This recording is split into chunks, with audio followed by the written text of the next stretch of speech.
All right, we're calling this meeting of the Historic Preservation Commission to order Tuesday, September 2nd, 2025, 6:30 p.m. Gus, can we have a roll call, please?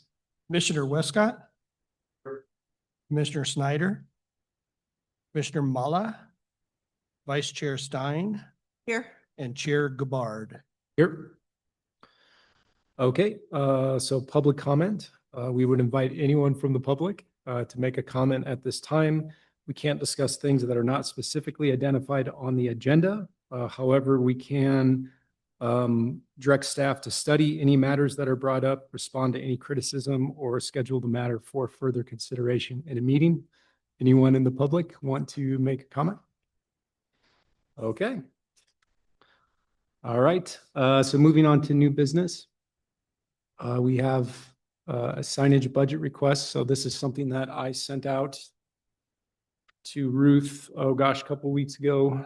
My concerns are identified in the notes, but just to go through them briefly, it concerns me that we would spend so much time working on these signs, but we may not have a budget to actually print them. I know that we've discussed in past meetings, the plan would be to try to get state or federal grants for those, but that source of money is, I don't know what the word would be, perhaps dubious in the future. And there's no guarantee that we would get it. So I would like to discuss the possibility of putting together a budget for signage and presenting it to the town council in January. And that would help to make sure that all of our work is able to be followed through with. Thank you for that. Good evening, commissioners. The budget question is a good one. We start the budget process in January. And sometimes with projects like this, we do it backwards. We try to scope it first and then figure out what the budget could possibly be. And so a couple of years ago, we did, let me see, 2022, we replaced all of the signs. The material inside the signs, we took them out, had them done on a different material that would last much longer, so that we weren't looking at, peeling things again in a year or two. So the total cost for that was $4,634. So this is the kind of thing that we would, rather than go out for a grant or something for something like this, this is something that we would include in the budget for the following year for a supplemental. And those are the projects that boards and commissions want to do, departments want to do, that are not big enough to go get a grant, but are things that are called for in a strategic plan. For instance, is one of the things in the strategic plan for the Historic Preservation Commission. So we would move this forward through that budget process to make sure that we get funding for that. I can't tell you yes or no, because like everything else, budgets are kind of precarious right now. But this is something that we would go through a supplemental project for, rather than going out for a grant. Anybody that's ever done a grant knows how much work is involved, and we would probably spend twice this amount of staff time trying to get the $5,000 that would be required to redo these. But I'm happy to have that conversation. I have the email from the last time that we did that. I'm happy to provide it to everybody if you want to take a look at what we did and how it was done, so that we can continue to move forward on this project. And if it doesn't get funded this year, it would be, or in the next fiscal year, it's something that we can certainly bring back the year after for funding. Okay, that's great. Yeah, I think we would certainly need to think about the timing and how much time we need to get the signs to a state where we would need to print them. I did a little bit of background research. There's a lot of companies that print these types of signs. There's a variety of materials for the, I think similar to what we have now. I got a cost quote for the size that we need, double-sided printing. It was just under $600 a panel. That's not with shipping. The shipping would add quite a lot onto that cost as well, but pretty close to a couple of years ago. also looked at ceramic printing, but I don't have a cost estimate for that quite yet. I imagine it will be more expensive.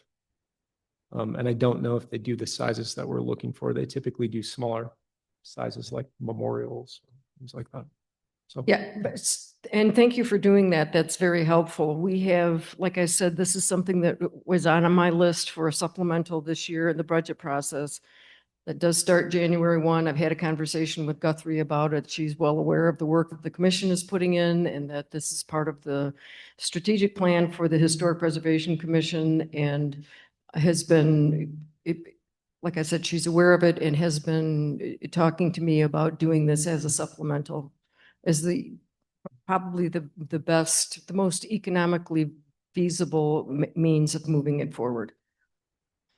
So, okay, if I ask the question? Sure. Did I understand you to say that these signs were replaced in 22, so they're only 3 years old? Yes. But all we did was duplicate what was there before. We didn't do any research. We did reach out to the Yavapai Apache Nation to see if they wanted to include anything. They really didn't have any comment, but we did just duplicate what was there. We pulled up what was used the first time around, duplicated the panels and replaced them because they looked so bad. So rather than take the time to do what we're doing now, staff decided that it was better to just duplicate what's there. Okay, so they look pretty worn after 3 years. What are they made of? Let's see. It's an aluminum sandwich board. Is that the most durable thing we could use? There may probably more durable things out there, or absent a more durable material is to do some sort of plexiglass that is UV resistant so that we're not getting the sun damage on them.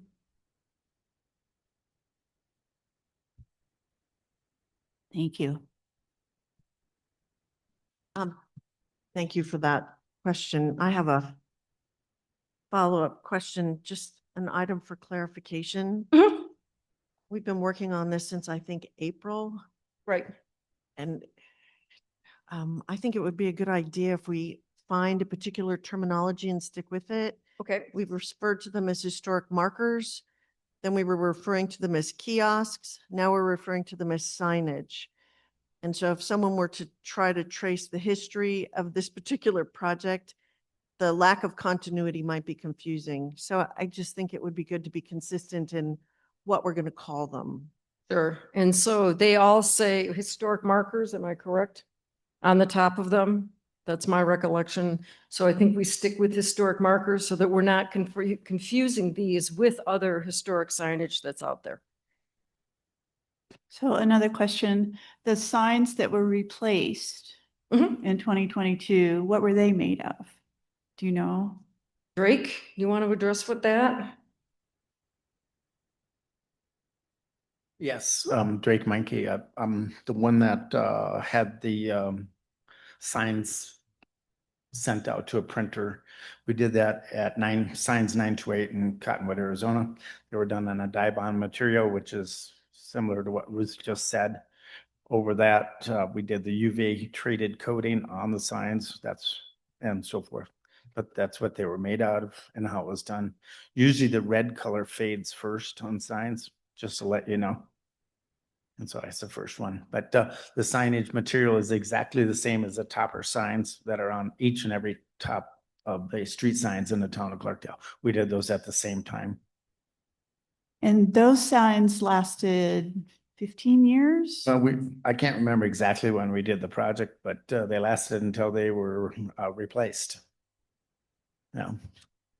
And the southern face, the signs that face south always took the bigger beating sign, south and west.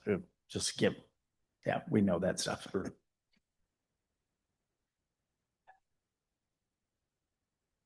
I think they were up for since they were probably 2007 or so. Can't really recollect, but 2008, it had been done right around there until they were replaced. And I don't know, a couple of years ago or something. Yeah. It's, I just to let you know, they were $350 per side. They were $700 a sign. But that was a really good material and had that UV treated coating and all that other stuff that was on there. So they're big. That's why they're also costly. They're quite good sized and so forth.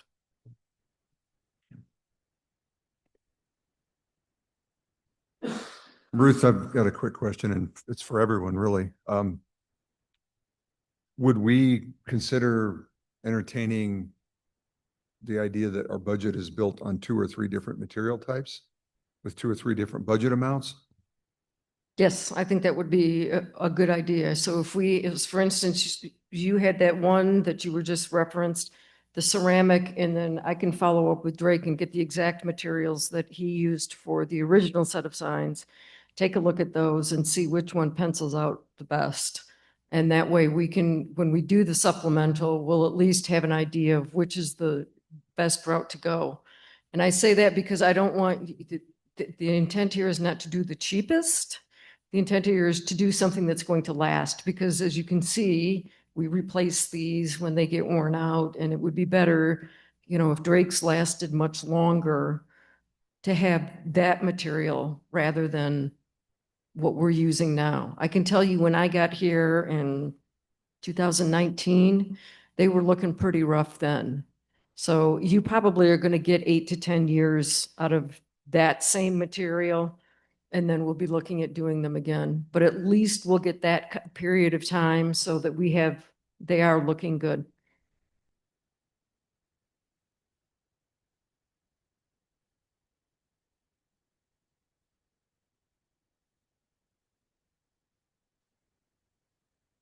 Any other questions or comments about the signs? Just one more comment. It seems like it makes sense to know how much money we have to spend before we go too much further in terms of the signs.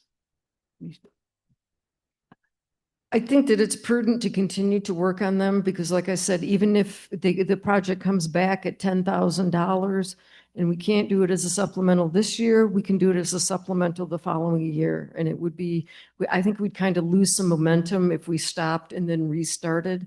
Having them all together also makes it much easier if there is some grant program out there that we can tap some funding for, not just through SHPO, but a lot of times the state parks will have projects, or excuse me, grant programs for trail signage and things like that. So those are some of the other programs that we could look into if we don't get supplemental.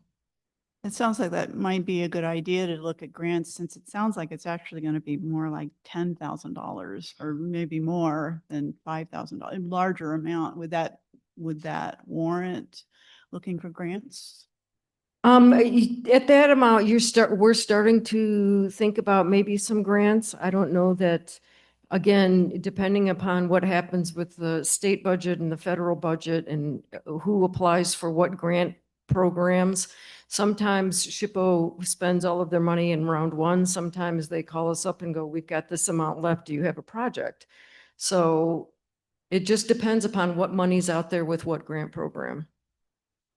But it's certainly not something that we would, you know, at $10,000, like I said, we might start looking around for some smaller grants. May I ask a clarifying question, please? Mhm. This is just the cost of production of the panels themselves, and it has nothing to do with the graphic design or layout. Is that correct? Thank you. So maybe just to go back on that, typically what the companies want is a full layout in like a JPEG format to do the printing. One other question, Ruth, and maybe you can't answer this. Maybe this is a question for the council, but typically with requests like this, would it be something that the council would be more amenable to if it was in phases? Say if it was broken up into chunks over 2 or 3 years and those printing costs were more stretched? I think for a project this size, this is something that I think that they would prefer to see one and done. And I don't think, again, 10,000, I'm not saying $10,000 is not a lot of money. It's a fairly good chunk. But we look at supplementals that are hundreds of thousands of dollars. And so it just depends upon what other projects I submit for a supplemental. And as of this moment, I don't really have a lot. So, and like I said, I've been talking to Guthrie about this. She knows it's coming. And I think this is something that the council has wanted to see done, is to have these things updated. So, I mean, like I said, I can't guarantee that that's going to happen, but I don't think that this project is of the size that, it's going to make people go, oh my God. Okay, great. That's very helpful. Thanks. Anything else on the signs? Okay, Just one other thing is that we were thinking we would devote a year to this project, and as Commissioner said, we've been working on it since April. And it feels like we haven't really gotten very far on it. And we have a lot of other things on our list. And so I'm wondering if maybe we want to look and see if we want to also be starting to look at those other things on the list that we want to do, like survey of the buildings, and that's going to be a huge project. And so I just want to put that out to the commission.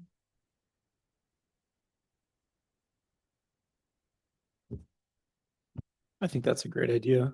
I think some of those things are dependent on workload. But also perhaps some of those things could be part of a supplemental. So like a building inventory, for instance, would be a great thing for a contractor to do, and that would take the pressure off of us. And the product, quite frankly, would probably be better. So that would be something to think about for sure. So as a follow-up to this meeting, I can resend the list, the spreadsheet that is the strategic plan for what has been requested to have done. And we can look at some of those things. Just keep in mind, right now, it's me. And it gets a little, things can kind of pile up quick. So I think if we keep plugging away at this, I think it's a bigger lift than everyone expected. It certainly has morphed into a bigger project than I thought it was going to be. And so I'm not surprised that we're kind of at a point where we're like, oh my God, this was way more than we thought we were going to do.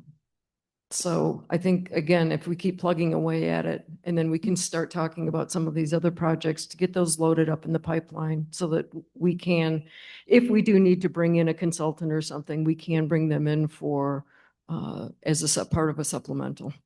Okay, just I've been thinking a lot actually about the content on the signs and walking around and looking at them and reading what's on the signs. And I'm just wondering if there are some signs we can just leave alone, because the information and the research that went into making those signs was pretty accurate, I think, and well done. And I'm just wondering if maybe we could consider keeping some of them, moving some of them around, and maybe adding something to the back of the ones that are just, one-sided. That might cut down on, because it feels like we're not only kind of spinning our wheels, it also feels like we're trying to reinvent the wheel. With all the research that's been done on them in the past, maybe we should look at using that.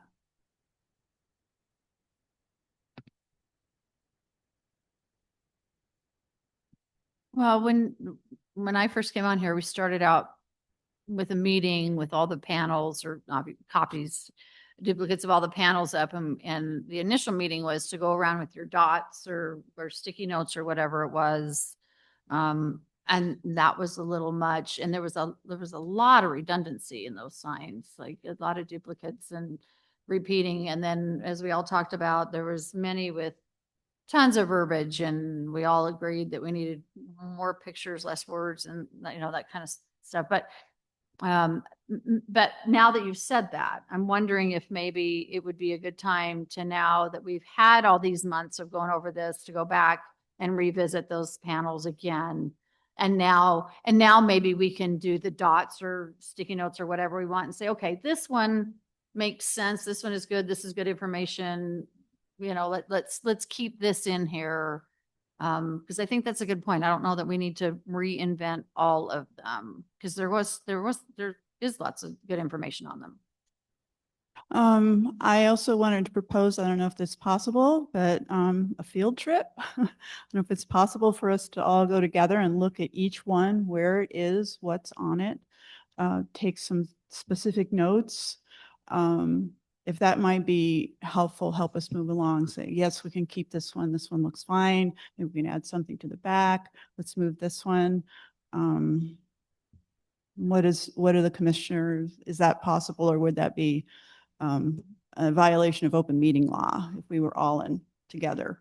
So for open meeting law, we just have to post that we are going to be at, we're going to go on a tour, we're going to go on a field trip, a walking tour of these, and post times that we're going to be there. So we would have to allow like 15 minutes per sign, and then say, we're going to start here, we're going to go to this one, and then at this time, we're going to go to this one, and this time we're going to go to this one.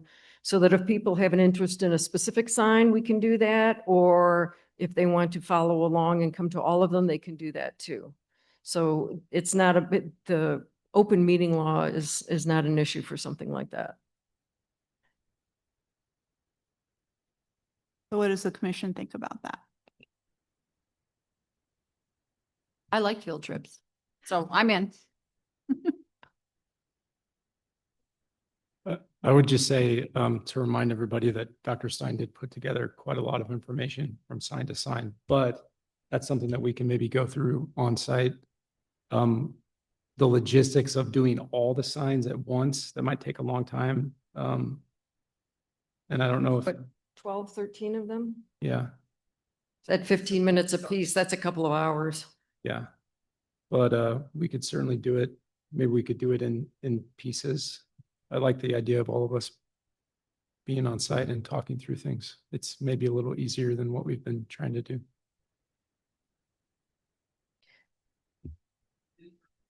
Yeah, we still have all of the ones that you looked at originally.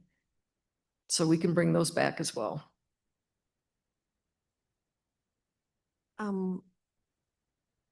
So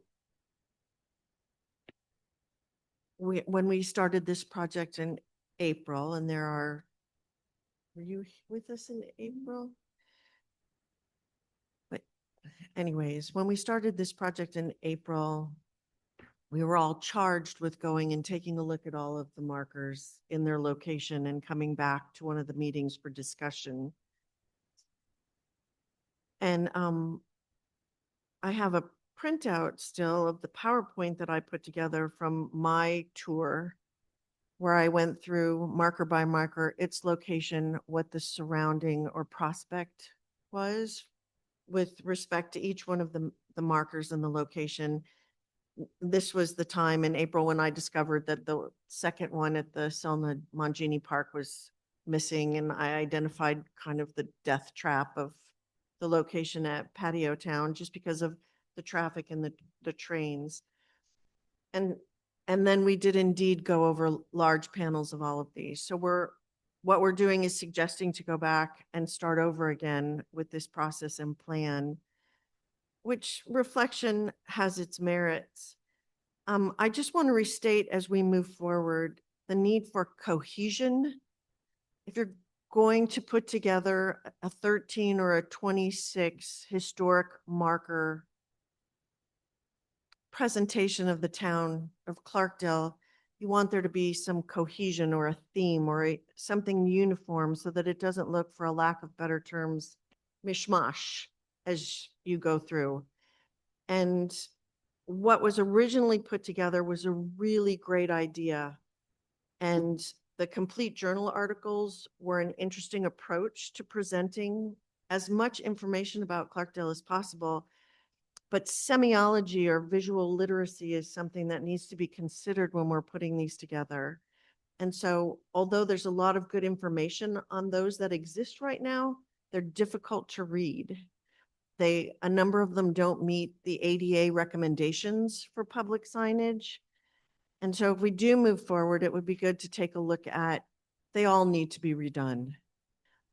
And we do need to look at, they were replaced in 2022, which is surprising to me. They're 3 years old and some of them are already looking pretty rough. And they were indeed looking pretty rough well before 2022. So we do need to consider the material that we use, and we do need to consider the cohesion. I just kind of labored on here with, we're starting over again. And we're starting all the discussions over again. And as you and I, Michael and I, Commissioner Westcott and I have pointed out, we need to have a framework of a budget. And so,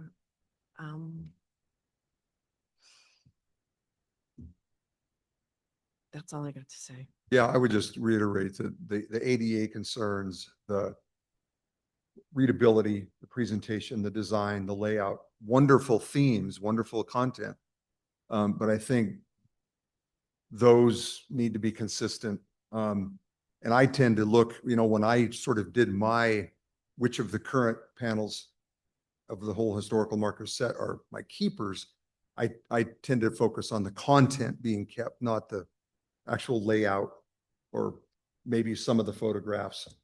But I think I looked at that through a lens of, okay, if this were maybe fewer panels, more graphical, would the content be a keeper? And I tended to rate my keepers based on that, as opposed to just literally reproducing the current sign as it is. Because I feel like that would lock us into then anything we do new is going to need to follow that same format and layout. Again, not that it's bad, but I think it lends itself less to ease of interaction with folks, the user, the end user. One of the issues that took me aback in the course of this project was we were each given an assignment to do some research on a particular topic and to bring it forward and share. And I believe it was both Carrie and Cynthia. I need to call you Cynthia. It was sent to Britannia and she did a sample layout of the material, which whatever amount of time she put into it, it was it sounds insensitive, but it was wasted time because we have a wrought iron framework to work with. And so plugging anything into a generic Photoshop or photo print pattern that a printing manufacturer has at their disposal is not going to work. These signs have a grid and these markers have a grid and a framework that we have to work within. We have ADA responsibilities that need to be embraced. And so there's a lot of things to be considered and we keep bringing them up. So thank you.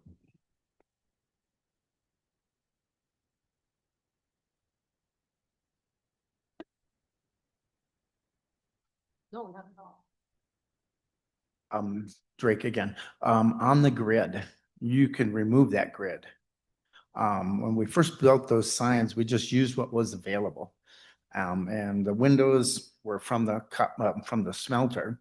So we used the smelter windows and that was their pattern, similar to some of the old windows in town. They matched, so, it sort of fit. But that grid system in the middle actually proved to be very complicated. And we had to adjust and so many times to get that perfect where you could sort of read, because people would stand like this and the next height down, you couldn't see the letters behind there. It was a hassle. We didn't realize that at first, but that's one thing that could be removed. And I think you'd keep the same look. However, I think it's bloody brilliant that our town, which was built to accommodate the smelter, embraces the view from the inside of the smelter or the view looking into the smelter. I mean, that just is one of the most beautiful links Right. to your historic markers and the reason for the town to exist. Mhm. And it's not that difficult to work within those parameters. And And I it's- think you did an excellent job putting the first round together. Right, right. It's just, you can do it either way. I mean, because we did one by the museum that didn't have that grid pattern in it.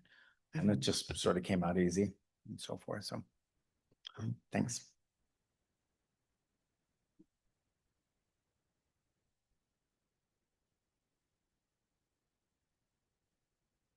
So again, from staff's perspective, when we started this project, we didn't expect it to go this way at all.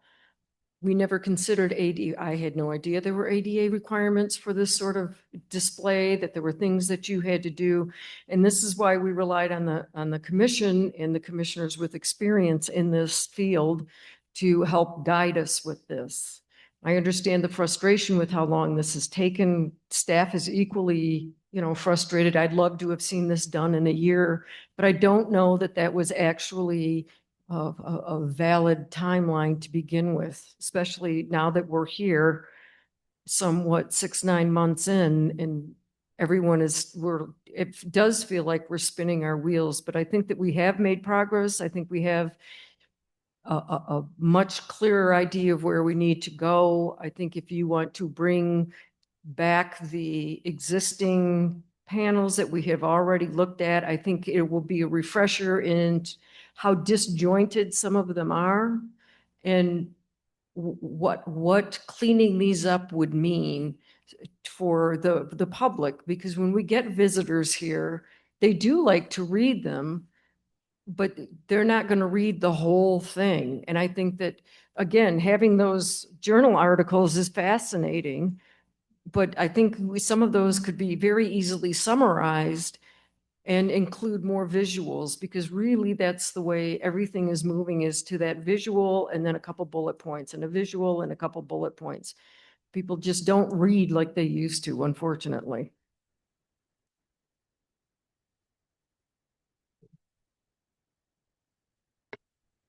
I don't have any problem with revisiting. I mean, now having done the individual, self-tour and considering more the background behind the marker as you look at them, which I hadn't done so much in the past, and considering the, sort of flow that might exist or not between, one and the other, I wouldn't mind having the panels back in here, kind of meet Cynthia's suggestion halfway and tour them within the facility, but not individually.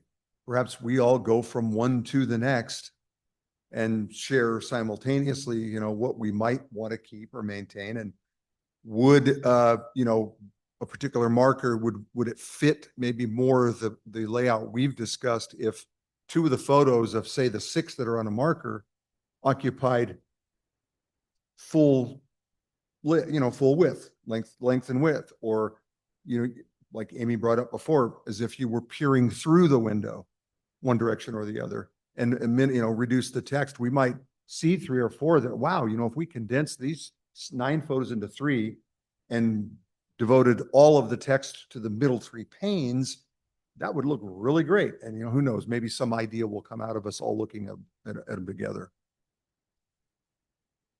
We can definitely do that for the next meeting, for the workshop meeting at the second, what's the date, Gus? Yes. No, we have a second meeting for this in September. I'll have to get back to you on that date, but at that next meeting, we can definitely get those dividers up again and go back through and identify, maybe get some better pictures of what the site looks like. Yeah. That might help everybody figure it out a little bit more. Right. I mean, I don't know if I came into tonight's meeting or any meeting prior feeling like we've all agreed to keep the markers as is in terms of the 9 individual panels based on the window frame. I mean, I don't feel like we agreed to do that or not. Maybe we did. But that would be something, you know, we could start ticking some things off the list and say, hey, we've got this. We are going forward with that marker, at least the structure of the marker, the infrastructure of the marker, so to speak, are going to stay the same. Or not, but we, you know, we could start making some decisions about whether those things are going to continue or not. So I'm willing to meet you halfway, but I think, I also think Commissioner Stein, looking at the signs in context, where they're standing, that's what I think might be valuable about Sure. our field trip. So, That was Commissioner Goubert who brought that up. That we look at them in context. oh, but what was around them? So there's a number of things that are being juggled tonight. And I'm kind of taking some notes on things that are bouncing around. We're talking about the expense of printing. So, you know, budget considerations, we have to figure out a way to have these things printed, new, old, whatever, however they're designed. And then we're bouncing into, we can take the grids off the front. And there was discussion at our last work session about moving them or resituating them. And, you know, when we start talking about budget considerations and how much it's going to cost to change the visual and the material, the content and the form of these historic markers, it might be good for us to start thinking about and be prepared, as Commissioner Westcott brought up, that we come to some agreements about things so we're not continuing to bounce around the same ideas over and over again. And one of the things I would like to pose is that we consider working with the framework, both literally and figuratively, that we have, and not expending resources with welders or builders or whoever has to augment these. And I'm kind of attached to the fact that they're the smelter windows, so I'm not hiding that one. And then we were discussing moving markers. And first it was the one down on the other side of the tracks in Lower Clarkdale. And then we moved to moving a bunch of them up so that nobody has to walk down the hill. After our last work session, I went out to the locations. We actually went out to the locations and looked, and the prospect from those locations would not lend themselves to the information. You really don't see down onto the smelter from those prospects. And I'm also thinking in terms of something that was very important to Britannia, who did work on this for a year or so. And that is, we're talking about an organized or a planned town, and the plan was segregated. And that's just our history. And I thought, I drove past the opening of the Selna Mangini Park on Saturday, which was just wonderful. And I thought it would be shameful to move that historic marker out of Selna Mangini Park because it's a perfect place for it. And the idea of moving the one up to the new historic bridge seemed like a reasonable use of resources, depending on what that cost is, of course. So I could really support that, but starting to move the others around, is that really where we want to spend our money? Because they do, I've walked the route again. Some of them are a little clumpy, but I think we can do paving and make it work. But I feel like we need to have a priority as to where we spend the money on this, and certainly the visuals, the form and the content within those historic markers merits priority over augmenting the markers themselves and moving them, except for the one by the railroad tracks. That one feels. All right, thank you. Commissioner Stein, you brought up a couple of good points about not moving. I know I conceded last time about moving the ones in Lower Clarkdale and Patio Park, but not to belabor the point, but I think Selma Mangini Park is going to change Lower Clarkdale. And so is the project that's going to make the, that's north of that, that's going to make Bitter Creek Bridge a a walking bridge. And I think those signs should stay. And also, I support keeping the grids. And it sounds like that'll make it more complicated, but the concept of looking through a window, I think is pretty cool. The look back in time concept. So in the interest of not continuing to get bogged down in the details, I would recommend we think about in the next work session what it is we're going to focus on. So we've talked about location, content, and format. Which one of those can we tackle first? Try to cover that in a work session, or perhaps two, without trying to focus on all of it at once. Does that make sense? What were those three again, please? Location, content, format. Thank you. So staff will bring those back. The printouts that we have of the existing signs, I'm assuming the commission still wants to take a look at that. And then that might help augment the discussion about location, content, and format. I don't know if it's possible to think about format without content. I think Right. it is, but format seems like the low-hanging fruit if we're thinking about things like ADA considerations and working inside of the grid that we have. I'd be interested in what the ADA requirements would be. But we don't have to discuss that now, but maybe that's. Isn't it maybe 18? You all know. It was I think in our it is. last meeting. Yeah, I'll go back and check the minutes, but I'm pretty sure it was 18-point font. There may also be an issue with the actual height. Right. There is, I didn't pull that bundle of notes or minutes up this time. Height and access. I'm guessing we don't have standard heights for all of our signs. We don't have standard heights, but ballparking it, since I walk them, I think as long as we don't have font or text in the lowest most register. If you think in terms of the boxes of 3 horizontally as a register, as long as we don't have font or text to read in the lowest most register, we're okay. All right, then. We will bring those back and we will be discussing location, content, and format and making decisions on those and then moving forward from that point. Do I have that right? Yes, focusing on not all 3, but Not all Per- 3. perhaps We'll put one. Location first, then content, then because those will lead to format. All right.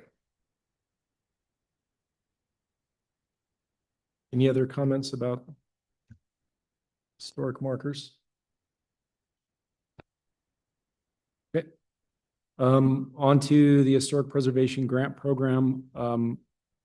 Just a little bit of background on this. This was also something I've been thinking about, something we've mentioned in past meetings a few times. But I think this is an opportunity for us to reach out to the community, whether it's business owners or residents. And I think maybe perhaps change the perception of the Preservation Commission. The last couple of years have been a little bit rough with the ordinance. So this is an opportunity maybe for us to help provide guidance, again, for business owners or residents, whatever it might be, and to incentivize historic preservation in a way that the ordinance does not do.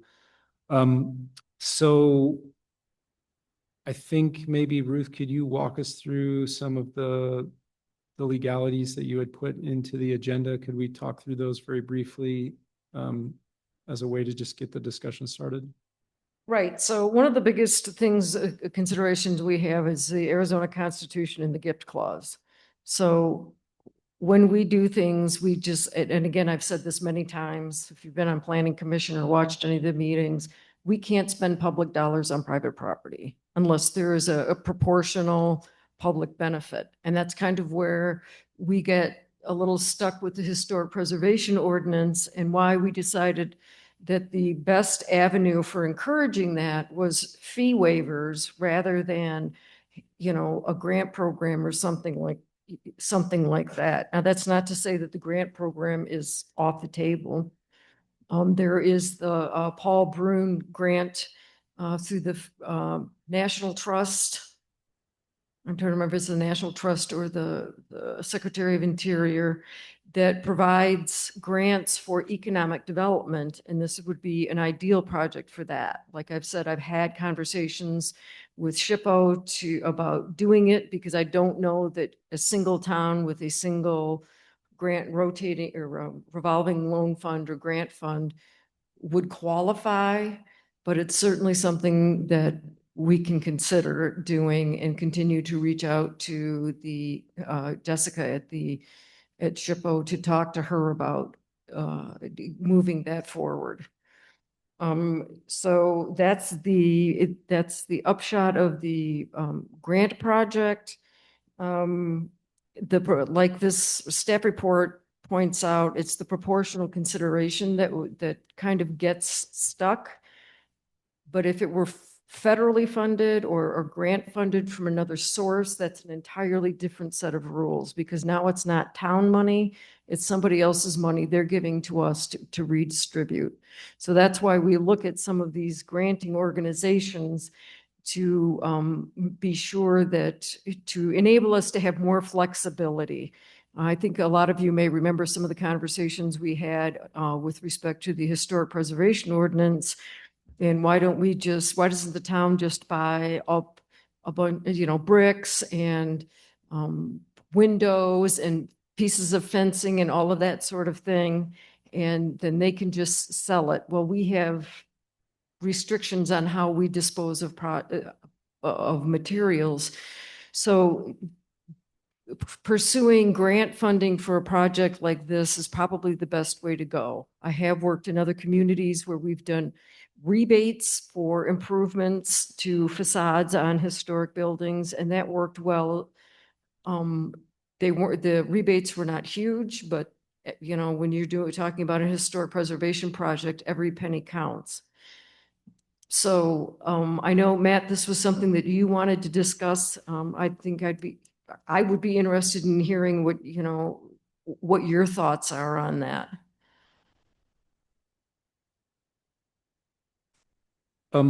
Could you talk a little bit more about the rebate? Could you? Right. So this was a town in Michigan. It's Coldwater, Michigan. They have an historic downtown. And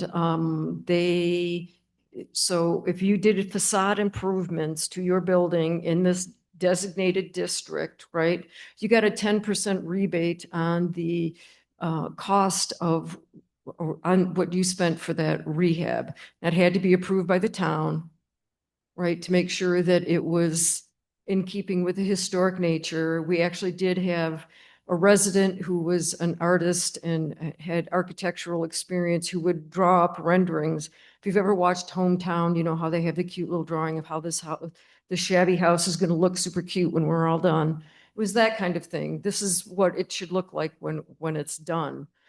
And so we would get to meet with property owners, right? They wanted to do a facade rehab.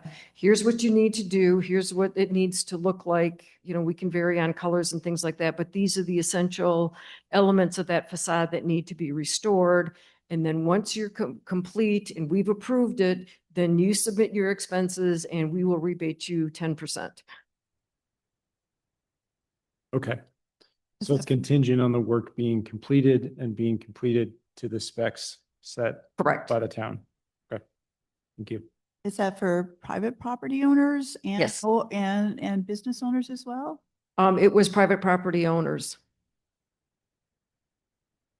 So for instance, there was a building that had a lovely Victorian era, probably 1880s facade to it. The photos were quite nice.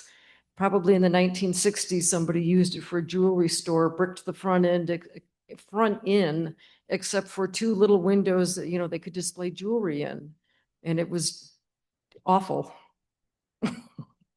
But, those are the kinds of things that you deal with in historic preservation, and you're trying to encourage somebody to bring that facade back to the way it used to look, giving them 10% of their cost back for removing all of that block, re-engineering the front, and redesigning it to match the way it used to look. And like I said, include those important elements that were defining to that structure. wonder if, I wonder if that would be a point of contention for some of our residents or business owners, just the idea of, again, the commission dictating, or the perception of the commission dictating what people can do with their properties. I was originally thinking things like funds for replacing like windows in kind with the types of windows that we would want to see in historic buildings. That seems like perhaps it would meet that proportional consideration. It would be of value to the building. But we're not telling people necessarily what they can and can't do with their properties. We're helping them choose materials that they might not otherwise want to purchase or be able to afford. Again, I think that Paul Brun grant program is specifically for small rural towns, specifically for historic rehab that leads to economic development.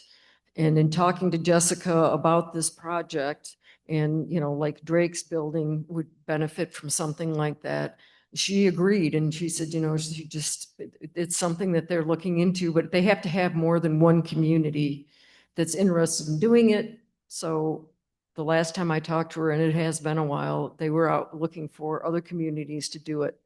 Now, whether that survived budget cuts or not, I know it was funded by donations, so hopefully it did not. But I certainly will reach out to Jessica and see what the status of that is, because I would like to push that.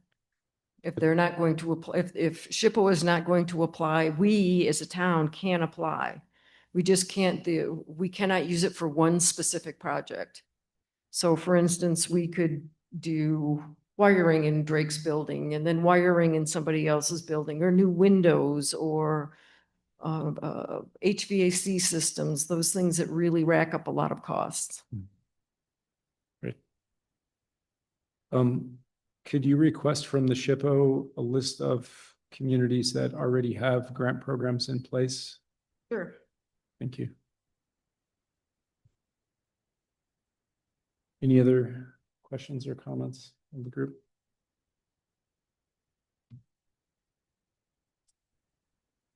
Okay, thank you, Ruth. Anything for new business that the commission would like to put on the list? Future agenda items?